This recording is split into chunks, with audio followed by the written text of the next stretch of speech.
నమస్తే, welcome to Leo. మనతో ఉన్నారు పొలిటికల్ అనలిస్ట్ శ్రీలీల గారు. నమస్తే అండి. నమస్తే అండి. కిలాడి లేడీ అరుణ తను చేస్తున్నటువంటి యొక్క భాగోతాలు ఒక్కొక్కడే బయటపడుతున్నాయి. అయితే ఇప్పుడు 2 సెల్ ఫోన్లు ఏవైతే ఉన్నాయో ఖరీదైన సెల్ ఫోన్లు పోలీస్ చేతుల్లో ఉన్నాయి. ఈ పోలీస్ చేతుల్లో ఉన్నటువంటి ఒక సెల్ ఫోన్లలో ఫోటోలు, వీడియోలు అప్పటి వైసీపీకి సంబంధించిన అధికారులు, కొంతమంది పోలీస్ అధికారులు కూడా ఉన్నాయని చెప్పి బయటపడుతుంది. సో వాస్తవానికి సంచలన విషయాలు బయటపడబోతున్నాయని చెప్పేసి అంటున్నారు. అది కాక కిలాడి లేడీ అరుణ వాస్తవం చెప్పండి చిన్న ఒక షాప్ పెట్టుకొని ఇప్పుడు ఇన్ని కోట్లకి ఎలా పరగలెత్తింది అంటే ఏం చెప్తారు? ఏం బయటపడబోతున్నాయి ఫోన్ల నుంచి అంటే ఏం చెప్తారు? నిజంగా ఆవిడ ఒక చిన్న బట్టల షాప్ ఏదో పెట్టుకొని ఆ తర్వాత పెద్ద పెద్ద వాళ్ళతో పరిచయాలు పెంచుకుంటూ వాళ్ళతో సన్నిహితంగా ఉన్నప్పుడు ఫోన్లో రికార్డ్ చేయటం ఆవిడకు అలవాటు. ఆ అలవాటే ఇప్పుడు ఆవిడని పట్టించబోతుంది అనేది మనం వింటున్నాం. అంటే ఈవిడకి ఖరీదైన గిఫ్ట్లు వస్తాయంట, ఖరీదైన ఫోన్లు ఉన్నాయి. అదేవిధంగా ఒక స్కూలుకు సంబంధించిన ఒక ప్రిన్సిపల్ ఈ రోజున శ్రీకాంత్ అనే వ్యక్తి ఆ పెరోల్ మీద ఎలా బయటకు వచ్చాడు, ఆయన రావటానికి కూడా అతని సహాయ సహకారాలు కూడా అందినాయి అని వింటున్నాం. అంటే ఒక లేడీ తను ఏ స్థాయి నుంచి ఏ స్థాయికి ఎదిగింది, ఎంతమందిని శాసిస్తుంది, ఎంతమందిని తన ట్రాప్లో వేసుకుంది, ఎంతమందిని ఇబ్బంది గురి చేసింది.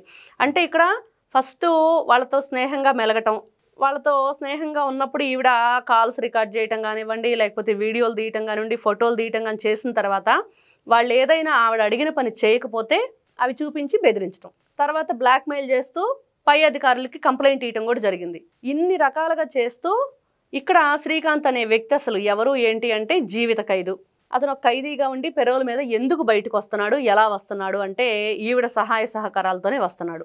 ఈవిడ మరి అన్ని మీడియా ఛానల్స్లో కూడా ఇది వైరల్ అయిన తర్వాత వాళ్ళ వీడియోలు కూడా అందరికీ చూపించడం జరిగిన తర్వాత ఏం చెప్పింది బయటకు వచ్చంటే, మా హస్బెండ్ చనిపోయారు, ఆయన వాయిస్ లాగా ఈయన వాయిస్ ఉంటుంది, నేనే ప్రపోజ్ చేశాను, నేను ఒకసారి జైలు ఖైదీలను ఏదో సంప్రదించి అక్కడికి వెళ్ళినప్పుడు ఏదో కార్యక్రమంలో చెప్పుకొచ్చింది.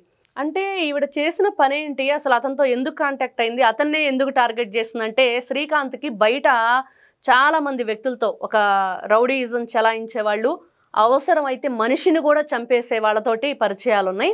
ఇతను జైల్లోనే ఉండి ఈ పెరోల్ మీద బయటకు వచ్చినప్పుడు వీళ్ళందరితో సమావేశమయ్యి ఈవిడ కొంతమందితో ఒప్పందాలు చేసుకోవటం, మీకు ఏ పని కావాలన్నా నేను చేయించేస్తాను అంటే వీళ్ళందరూ కూడా బయట ఎవరైతే ఉన్నారో శ్రీకాంత్ మనుషులు, వీళ్ళ ద్వారా ఈవిడ వాళ్ళని హెల్ప్ చేసినట్లు చేస్తూ వీళ్ళ రౌడీయిజాన్ని చలాయిస్తూ వాళ్ళ దగ్గర నుంచి డబ్బులు తీసుకోవటం.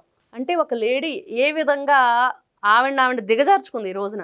ఆవిడతో పాటు ఎంతమంది ఎస్పీలు మరి ఎస్ఐలు ఎంతమంది గోవాలకు వెళ్ళారంటున్నారు, ఇంకెక్కడికెక్కడికో తిరిగి వచ్చారంటున్నారు. ఎందుకు ఈ విధంగా అంటే ఆ లేడీ వలలో పడ్డారు వీళ్ళందరూ. మనం సినిమాల్లో వింటూ ఉంటాం ఎన్నో రకాలుగా ఆ లేడీస్ని పంపించేసి వీళ్ళు ఏ విధంగా వాళ్ళని ట్రాప్ చేస్తారు అనేది. అంటే ఇలా ట్రాప్ చేయటం వెనక ఎవరున్నారు, అసలు వైఎస్ఆర్సీపీ పార్టీ అధికారంలో ఉన్నప్పుడు అధికారం అంతా కూడా ఎవరు ఎన్ని విధాలుగా దుర్వినియోగం చేశారు. ఈరోజు నాకు మద్యం కుంభకోణం చూసుకోండి, లేకపోతే హీరోయిన్ని బాంబే నుంచి ఏ విధంగా తీసుకొచ్చారనే దాని వెనక ఐపీఎస్లు ఉన్నారు. ఈ రోజున ఈ లేడీ డాన్ ఎవరైతే ఉన్నారో కిలాడి లేడీ అరుణ అని చెప్పుకుంటున్నామో, ఈవిడ కూడా పోలీస్ వ్యవస్థ అంతా ఈవిడ చెప్పు చేతుల్లో పెట్టుకుని ఎమ్మెల్యేలని ఎంపీలని పోలీస్ వ్యవస్థని ఏ విధంగా నడిపించింది. అంటే ఏ స్థాయి నుంచి ఏ స్థాయికి వచ్చింది, రౌడీయిజం చేస్తూ ఎవరికైనా చిటికలో నేను పనిచేయిస్తానని చెప్తూ ఖరీదైన కార్లలో తిరుగుతూ మనం చూసాం. పోలీసులకి పట్టుబడగానే ఆవిడ చేసింది ఏంటి, నక్కి నక్కి ఆ సీట్లో పడుకొని నా కారులో గంజాయి పెడతానంటున్నారు. ఎవరైనా ఈవిడ చెప్పి పెడతారా? పెట్టాలంటే గంజాయి పెడతామంటున్నారు కాబట్టి ఎక్కడున్నా కూడా మీడియా వాళ్ళకి సమాచారం ఇవ్వండి, నా లైవ్ లొకేషన్ పంపిస్తున్నానని చెప్పి మాట్లాడటం చూసాం వీడియో కాల్లో. అంటే ఏ విధంగా ఉంది. గతంలో మనం విన్నాం ఎన్టీ రామారావు గారిని హతమార్చడానికి, పార్టీని నిర్మూల్యం చేయడానికి వచ్చింది ఒక లేడీని పంపించారు కొంతమంది అని. అంటే ఇంకొకసారి మనం చూస్తున్నాం మళ్ళీ ఇప్పుడు ఈవిడ ఏ విధంగా తన అజమాయిషి చలాయించుకుంటూ తను ఏ విధంగా ఎదిగింది అని. ఈ రోజున ఎవరెవరు ఈవిడ వలలో పడ్డాళ్ళు, ఈవిడ వల్ల ట్రాప్ చేయబడిన వాళ్ళు, ఈవిడ ఫోన్లో రికార్డ్ అయిన వాళ్ళు బెంబేలు ఎత్తిపోతున్నారు. అంటే భయం. ఇంకా వాళ్ళు తప్పు చేసినా చేయకపోయినా 2 మాటలు మాట్లాడినందుకో ఈ రోజున సోషల్ మీడియాని మనం వాడుకోవాలి తప్పించి సోషల్ మీడియా మనల్ని వాడుకునే పరిస్థితిలోకి మనం రాకూడదు. అంటే ఎక్కడ ఎవరిని నమ్మే పరిస్థితి లేదండి. వైఎస్ఆర్సీపీకి సంబంధించి ఏదో ఒక ప్రాంతం నుంచి ఎమ్మెల్యే కూడా కంటెస్ట్ చేశారనేది ఒకటి వాదన. అదిగాక ఒక చిన్న బట్టల షాప్ నుంచి ఒక ఎమ్మెల్యే స్థాయికి ఎదిగిపోయి, అంటే ఎమ్మెల్యే కంటెస్ట్ చేయడానికి నామినేషన్ వేసిందని విన్నాం. అంత ఎదిగిపోయింది అంటే మటుకు ఖచ్చితంగా ఇక్కడ వైఎస్ఆర్సీపీ నేతలు ఈవిన్ని వాడుకొని ఎంతో మందిని హనీ ట్రాప్ చేశారనేది ఇప్పుడు వస్తున్నటువంటి వార్తలు, దాంట్లో ఐఏఎస్లు కావచ్చు, ఐపీఎస్లు కావచ్చు, వీళ్ళందరినీ కూడా ట్రాప్లో పెడతానికే ఈ కిలాడి లేడీ అరుణని దింపారని చెప్పేసి కొంత వాదన. సో వాస్తవానికి ఇప్పుడు నిజంగా ఎలాంటి ఫోటోలు, ఎలాంటి వీడియోలు బయటికి రాబోతున్నాయి, అదే దీంట్లో పిఎస్ఆర్ ఆంజనేయులు గారి యొక్క కొంత సమాచారం కూడా ఉండబోతుందని చెప్పి కొంతమంది అంటున్నారు. మీరేమంటారు? అంటే పిఎస్ఆర్ ఆంజనేయులు ఎలాంటి వాడు, ఆడపిల్లల్ని ఏ విధంగా వేధించాడు అనేది కూడా మనం చూసాం. అంటే ఇప్పుడు మద్యం కుంభకోణంలో వీళ్ళందరూ తప్పించుకోవడానికి ఏ విధంగా ఆయన పాత్ర పోషించాడో చూసాం. చాలా మంది కూడా ఈ ఇన్వెస్టిగేషన్లో తెలియదు, గుర్తులేదు, మర్చిపోయే అనే విషయాలను కూడా చెప్పమని వాళ్ళకి ఆ సలహాలు సూచనలు ఇచ్చింది ఈయనే. తర్వాత మహిళల విషయంలో అసభ్యంగా ప్రవర్తించిన తీరు మనం వింటూ వచ్చాం. అలాంటి వ్యక్తి ఉన్నాడు అంటే ఆశ్చర్యపడనక్కర్లేదు, ఉండొచ్చు. ఎందుకంటే ఆ రోజున ఆయన ఏ స్థాయిలో ఆయన అజమాయిషీ చెలాయించాడు రాష్ట్రంలో, వైఎస్ఆర్సీపీ పార్టీ అధికారంలో ఉన్నప్పుడు ఏ విధంగా ఆయన డైలాగులు, ఎవరైనా సరే మొన్నటి వరకు విన్నాం, నన్ను అరెస్ట్ చేసేవాడు ఎవడున్నాడు అని కూడా అరెస్ట్ అవ్వబోయే వరకు విన్నాం. అరెస్ట్ అయిన తర్వాత మీరు చెప్పినట్లు నేను చేస్తాను, నన్ను విడుదల చేయని, నేను ఉండలేను అనేది బ్రతిమలాడుకోవటం కూడా విన్నాం. అంటే ఏ విధంగా అవసరాలు తగ్గట్టుగా వీళ్ళు మారతారు. ఖచ్చితంగా పిఎస్ఆర్ ఆంజనేయులు అనే వ్యక్తి ఆయన గతంలో ఉన్న చరిత్ర, గతంలో ఆయన చేసిన పనులకి ఈ రోజున దీంట్లో ఉన్నాడు, ఉంటాడు అంటే వాస్తవంగా ఉన్నా కూడా మనం ఆశ్చర్యపోయే పని లేదు. అట్లాంటి వ్యక్తులు ఖచ్చితంగా ఇట్లాంటి కార్యక్రమాల్లో ఉంటారని ప్రజలు గుర్తించే ఇట్లాంటి మాటలు బయటకు వస్తున్నాయి అనేది మనకు అర్థమవుతుంది. అయితే ఎవరో మంత్రి కొడుక్కి 11 లక్షలు ఇచ్చాను, ఏదైతే శ్రీకాంత్ విడుదల చేయమని చెప్పేసి అని కొన్ని వీడియోలు కూడా బయట పెట్టింది. సో ఆ మంత్రి ఫోటోలు, ఆ మంత్రి కొడుకు ఫోటోలు కూడా బయటకు వచ్చే అవకాశాలు ఉన్నాయంటారా? ఖచ్చితంగా. ఎందుకంటే 11 లక్షలు ఇచ్చిందంటే ఈవిడ కరెక్ట్గా ఖచ్చితంగా రికార్డ్ చేసుకునే ఉండిద్ది. ఈవిడకున్న అలవాటే ఫోటోలు తీసుకోవటం, రికార్డులు చేయటం, ఆడియో వీడియో రికార్డులు ఉన్న అలవాటు కాబట్టి ఆ అలవాట్లే వీళ్ళందరినీ కూడా ఈవిడతో సహా పట్టించబోతున్నాయి అనేది మనం వింటున్నాం. ఆ ఫోన్లు ఈ రోజున కోర్టు పర్మిషన్ తోటి ఆ ఓపెన్ చేసి దాంట్లో ఐడిఏ పాస్వర్డ్స్ ఏం చెప్పిద్దో అవి కూడా మర్చిపోయాననిద్దో. ఇప్పుడు నారాయణ స్వామి గారు ఉన్నారు, అసలు నేను వాట్సాపే వాడిని అంటున్నారు. మరి అంతకుముందు జగన్మోహన్ రెడ్డి గారు నాకు ఫోన్ లేదు, ఫోన్ నెంబరు లేదు, ఫోన్ ఎక్కడి నుంచి వస్తుందని అన్నారు. అంటే పార్టీ వాళ్ళు ఎలా ఉంటారనేది మనం ఎన్ని రకాలుగా వింటూ చూస్తూ వస్తుంటే మరి ఈవిడ కూడా నిజంగా ఫోన్లు ఓపెన్ అవటానికి మనం చూస్తే వెంకటేష్ నాయుడు విషయంలో వాళ్ళ భార్య మరి ఫోన్ల విషయాలన్నీ బయటకు వెళ్తున్నాయి అంటే అసలు పోలీసులు అంటున్నారు అది ఐఫోను, అతను మాకు సహకరించలేదు ఓపెన్ చేయడానికి, కాబట్టి అసలు ఓపెన్ చేయలేదు, దాంట్లో విషయాలు ఏవి కూడా బయటకు రాలేదని. అంటే వీళ్ళు ఆ సమాచారం బయటకు రాకుండా ముందే ఏ విధంగా జాగ్రత్త పడుతున్నారు. ఈ రోజున ఈ విషయంలో చాలా జాగ్రత్తగా ఉండాలి పోలీసులు. ఆ ఫోన్ ఓపెన్ చేసే టైంలో కానీ ఆవిడ ఏదైనా సరే ఆ ఫోన్లో డిలీట్ చేసే అవకాశం ఉన్నా కూడా వీళ్ళు సాంకేతిక పరిజ్ఞానంతో బయటకు తీస్తున్నా సరే అట్లాంటివి జరగకుండా. ఇప్పుడు ఏదైతే అనంతబాబు డ్రైవర్ సుబ్రహ్మణ్యం అరెస్ట్ చేసినప్పుడు వాళ్ళు కూడా ఏం చేశారండి, ఫోను వాళ్ళు తీసుకోలేదంట, ఆ రోజు స్వాధీనం చేసుకోలేదంట. ఈ రోజున 4 ఖర్చుకొని ఆ రోజున పొరపాటు చేశాము, ఆయన ఫోన్ మేము స్వాధీనం చేసుకోలేదు, దాంట్లో విషయాలు మాకు తెలియట్లేదు, కాబట్టి ఇప్పుడు మళ్ళీ కొత్తగా వాళ్ళ ఆవిడకి నోటీసులు ఇవ్వటం, ఆ ఫోన్లు స్వాధీనం చేసుకోవడానికి పర్మిషన్లు కోరుకుంటున్నారు. అంటే వీళ్ళు గతంలో ఏ విధంగా చేశారు పనితీరు అనేది మనకు అర్థమవుతుంది.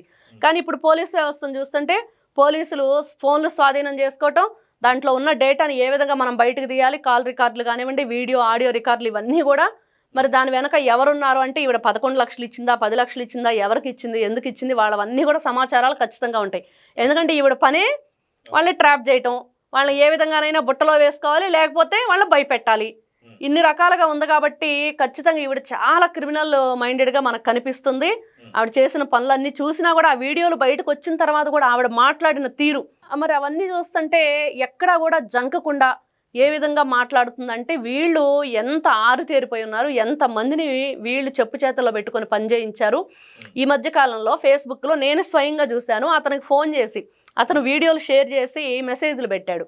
ఫోన్ చేసి మా జగనన్న వచ్చిన తర్వాత నీ సంగతి తేలుస్తాను అని చెప్పిందంట. అరుణ అప్పటికి ఇంకా అరెస్ట్ అవ్వలేదు ఆవిడ. అంటే ఆయన మళ్ళీ పోస్ట్ పెట్టాడు దాన్ని, ఇదిగో నాకు ఈ విధంగా అరుణ ఫోన్ చేసింది, ఈ వీడియోలు ఎందుకు పెట్టామని చెప్పేసి, ఇలా మా జగనన్న వస్తే నన్ను ఏదో చేస్తానని చెప్పి మాట్లాడుతుందని.